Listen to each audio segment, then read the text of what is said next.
Hello students, एक लंबे अंतराल के बाद फिर मैं हाजिर हूं और आज मैं आपको बताऊंगा CR circuit.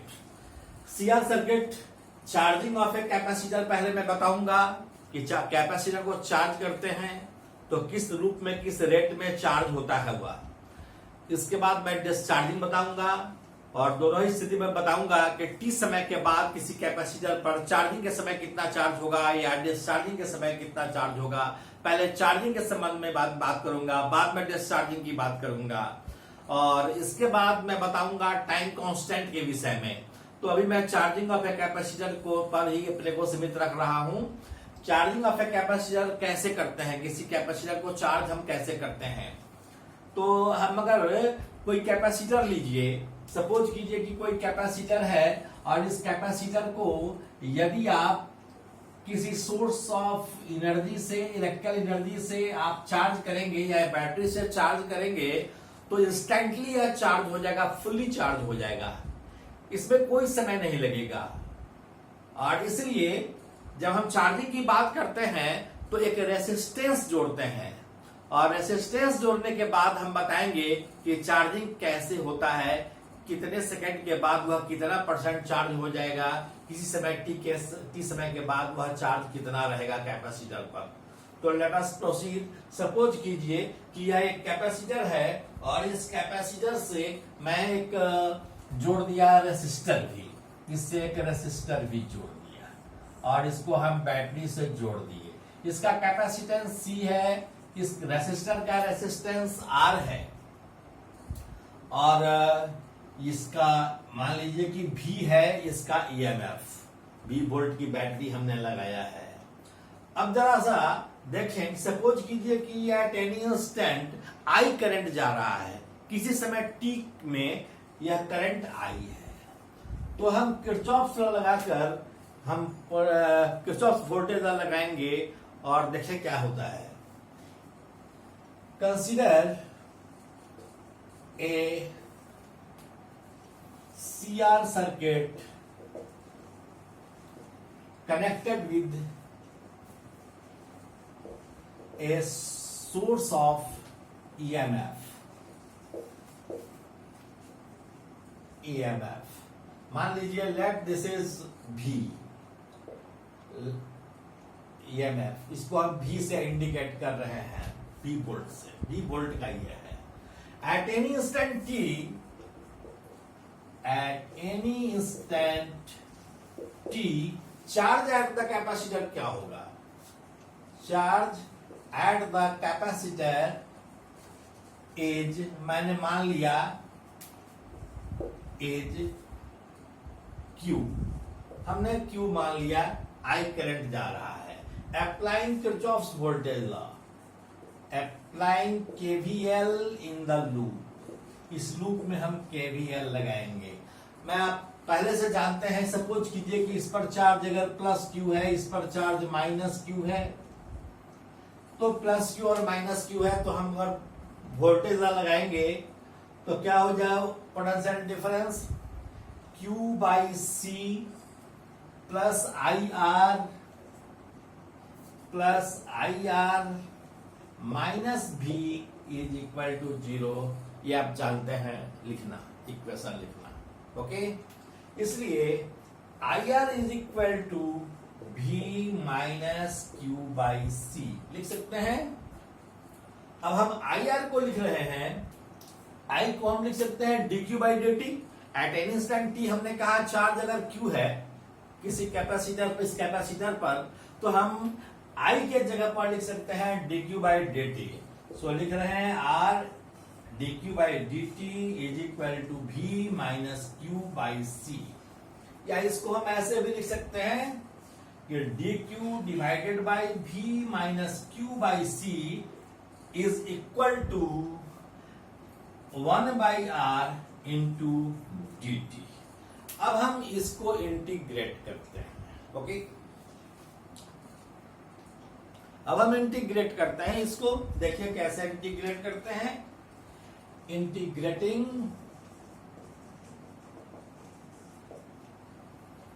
dQ divided by V minus QC,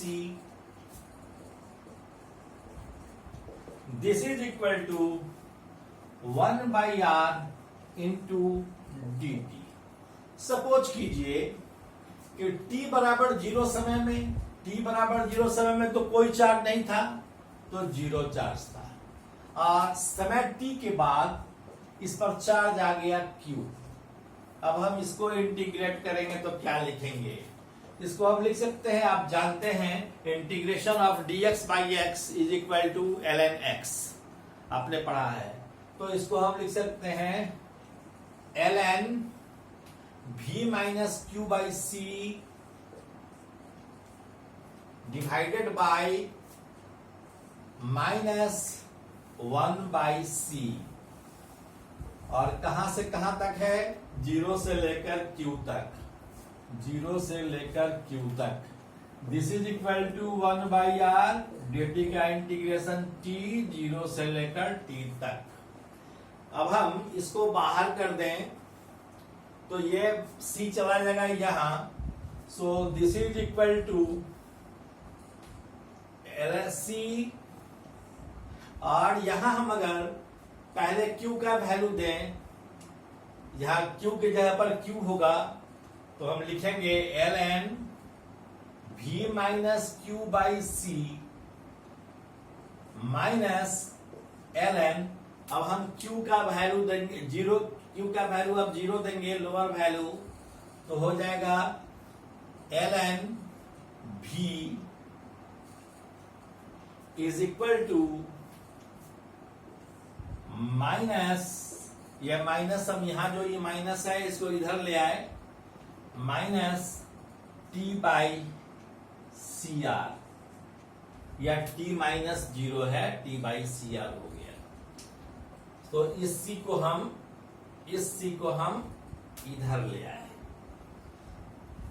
okay, अब इसको हम लिख सकते हैं log m minus log n के टर्म में है, तो ln v minus Q by C divided by v, this is equal to minus t by C R. अब हम इसको लिख सकते हैं v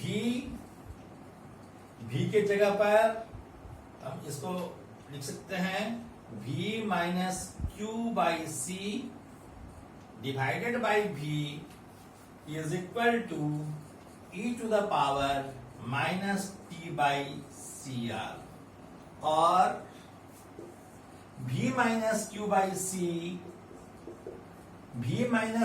C is equal to v चला आएगा इधर, तो लिख सकते हैं v into e to the power minus t by C R, और q by C is equal to v into 1 minus e to the power minus t by C R. इसलिए q is equal to C भी into 1 minus e to the power minus t by C R. This is the value of q। अब आप जानते हैं कि v voltage पर, अगर यहां कैपेसिटेंस है c और वोल्टेज है v, तो मैक्सिमम चार्ज कितना हो सकता है? c into v maximum charge हो सकता है। इस मैक्सिमम चार्ज को हम Q नॉट लिख रहे हैं। सो हम लिख सकते हैं Q is equal to Q not into 1 minus e to the power minus t by C R, where Q not is equal to CB is the maximum charge in steady state. Steady state में जो charge हुआ यह हुआ CB Q not. तो this is Q is equal to Q not into 1 minus e to the power minus t by C R. हम बताएंगे आपको कि ये C इंटू आर जो है, इसका डायमेंशन वही होता है जो टाइम का डायमेंशन होता है, यानी dimensionally C into R time के डायमेंशन के बराबर है। इसलिए इस सी और आर मिलकर के प्रोडक्ट को हम एक कांस्टेंट है, या सी भी कांस्टेंट है, आर भी कांस्टेंट है, इसलिए सी आर को हम कहते हैं टाइम कांस्टेंट। ये टाइम कांस्टेंट क्यों कहते हैं? क्योंकि सी आर का डायमेंशन वही है जो टाइम का है। क्योंकि सी और आर दोनों कांस्टेंट है, इसलिए उसका प्रोडक्ट भी एक कांस्टेंट ही है, और इस कांस्टेंट को हम टाइम कांस्टेंट कहते हैं। तो एक फार्मूला यह डिराइव हुआ कि Q is equal to Q not into 1 minus e to the power minus t by C R. अब हम चार्ज और टाइम के बीच एक ग्राफ प्लॉट करेंगे, इसको आप देखें। तो ग्राफ कैसे प्लॉट करेंगे Q और T के बीच? हम x एक्सिस पर टाइम को लेते हैं और y एक्सिस पर हम Q को लेते हैं। x एक्सिस पर हमने T को लिया और y एक्सिस को हम Q पर लिए। अब हम क्या करते हैं कि यह दिया हुआ है कि Q is equal to Q not into 1 minus e to the power minus T by C R. At T is equal to 0 क्या होगा? At T is equal to 0, अगर हम यहां 0 दे देते हैं T का वैल्यू, तो 1 बाई यह क्या हो जाएगा? 1 हो जाएगा यह, यानी 1 by e to the power T by C R है। तो T बराबर 0 देखेंगे तो ई टू द पावर 0 क्या हो जाएगा? 1 हो जाएगा, और 1 हो जाएगा तो 1 माइनस 1 0 हो जाएगा। 0 into Q not is 0, at T is equal to 0, Q is equal to 0। अब आप देखें कि at T is equal to, यहां तो हो जाएगा यह T बराबर जब 0 होगा तो उस समय T बराबर 0 पर चार्ज भी 0 रहेगा। अब T अगर एक बड़ा टाइम हो, T इनफाइनाइट हो, आफ्टर ए लॉन्ग टाइम, यानी दैट इज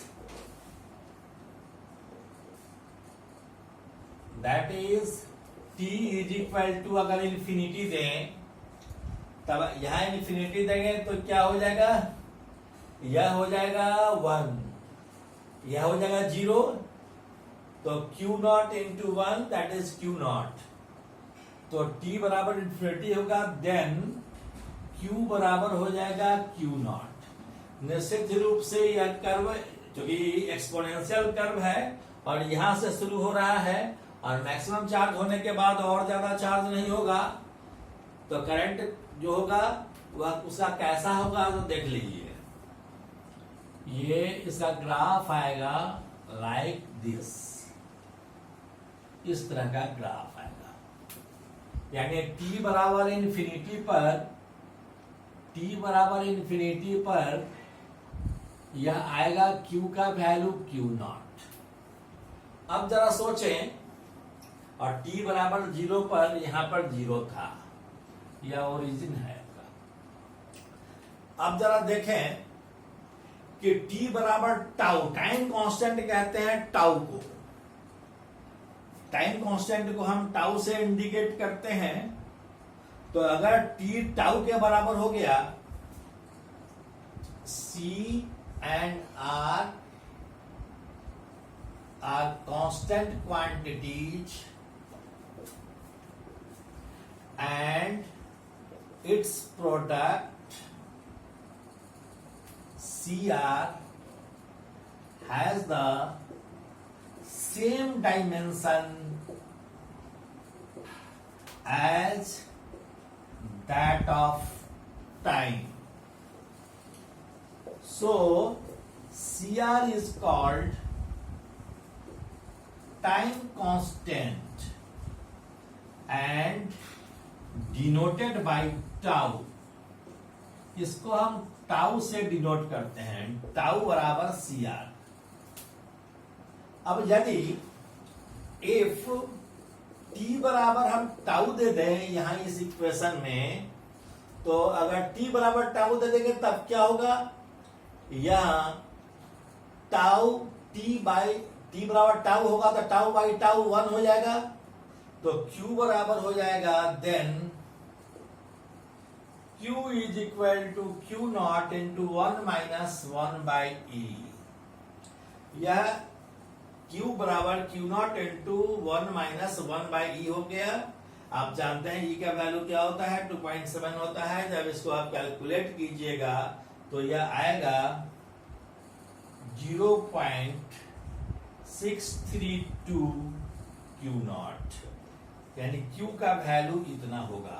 कहने का मतलब है कि एक टाइम कांस्टेंट के बराबर टाइम में, मान लो कि टाइम कांस्टेंट T बराबर टाउ यहां है, तो इतने समय में चार्ज कितना हो जाएगा, 63.2 charge, 63.2% of the steady state charge, यानी यह 63.2% ऑफ Q नॉट हो जाएगा।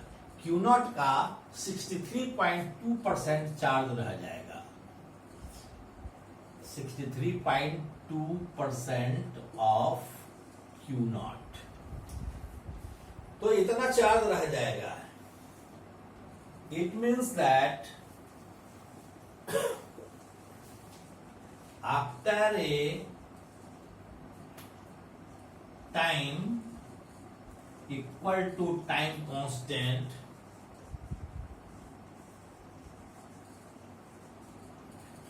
the charge at the capacitor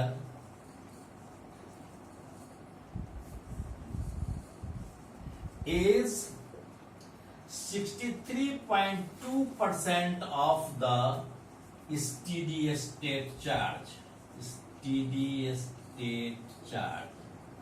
steady state charge किसको कहते हैं? स्टेडी स्टेट चार्ज का मतलब हुआ कि वह चार्ज जिसके बाद और अधिक चार्ज नहीं किया जा सकता है, that is maximum charge, CV. CV को कहते हैं स्टेडी स्टेट चार्ज। इसको हमेशा ध्यान में रखेंगे, स्टेडी स्टेट चार्ज क्या होता है। एक बात और मैं ध्यान दिलाऊं, आपको याद दिलाऊं कि यदि अगर हम रेसिस्टर नहीं लगाते और Q और T के बीच ग्राफ खींच रहे होते, ऐसे स्थिति में यह ग्राफ ऐसा आता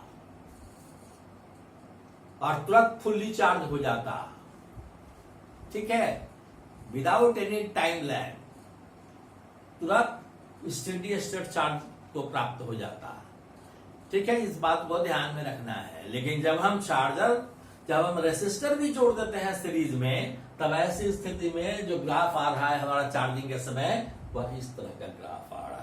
ओके, अब हम डिस्चार्जिंग की बात करेंगे। कितना मिनट हुआ है? चलिए बताते हैं discharging of a capacitor. Discharging of capacitor ठीक करने के लिए, डिस्चार्जिंग ऑफ कैपेसिटर करने के लिए क्या करना पड़ेगा? बैटरी को रिमूव कर देंगे और शॉर्ट सर्किट कर देंगे। बैटरी को रिमूव कर देंगे और इसको जोड़ देंगे तार को, तो क्या हो जाएगा? डिस्चार्ज बैटरी करना शुरू कर देगा। पहले यह देखें कि अगर रेसिस्टर नहीं लगाए होते तो डिस्चार्ज इमीडिएटली हो जाता, डिस्चार्ज होने में कोई समय नहीं लगता। लेकिन जब हम रेसिस्टर लगा देते हैं तो डिस्चार्ज होने में भी समय लगता है। तो हम देखें कि जैसे ही बैटरी को क्लोज किए, जैसे ही हम स्विच को क्लोज किए, सॉरी बैटरी नहीं, स्विच को क्लोज किए, वैसे ही करंट का फ्लो होना शुरू हो गया इस दिशा में। इस दिशा में करंट फ्लो करेगा। क्यों ऐसा होगा? ऐसा इसलिए होगा करंट का फ्लो कि यह हायर पोटेंशियल से लोअर पोटेंशियल की ओर बाय द वायर फ्लो करेगा चार्ज। तो हम देखें करंट आई फ्लो किया, तो करंट आई फ्लो किया तो हम लिख सकते हैं I R, suppose the switch S is closed at t is equal to 0. After time t, the charge at the capacitor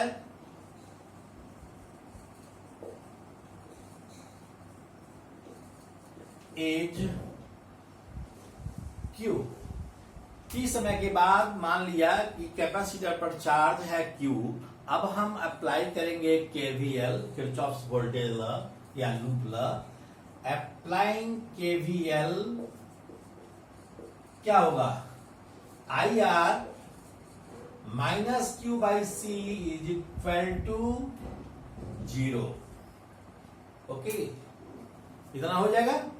अब हम लिखेंगे I R is equal to Q by सी और minus D Q by D T into R बराबर है Q by C. Minus sign बताता है कि charge reduce हो रहा है, करंट डिके कर रहा है। करंट जो कि डिके कर रहा है, इसलिए हमने minus D Q by D t लिखा। तो minus D Q by D T into r is equal to Q by सी और माइनस और d Q by q is equal to minus 1 by C R into d t. अब हम integrate करते हैं। Integrating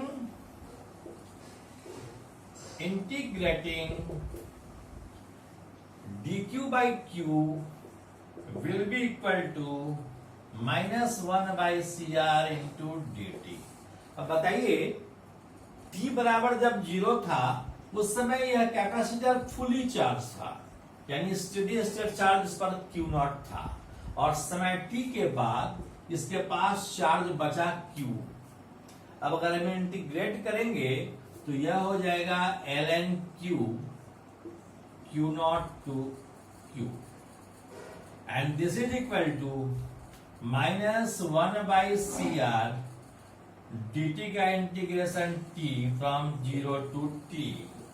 इसको हम लिख सकते हैं ln q minus ln q not and this is equal to minus 1 by C R into t minus 0।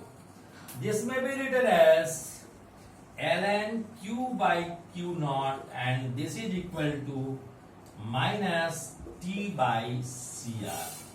So q by q naught is equal to minus e to the power minus t by cr. So q is equal to, हम लिखेंगे आगे q is equal to क्या होगा। Therefore, q is equal to q naught into e to the power minus t by cr।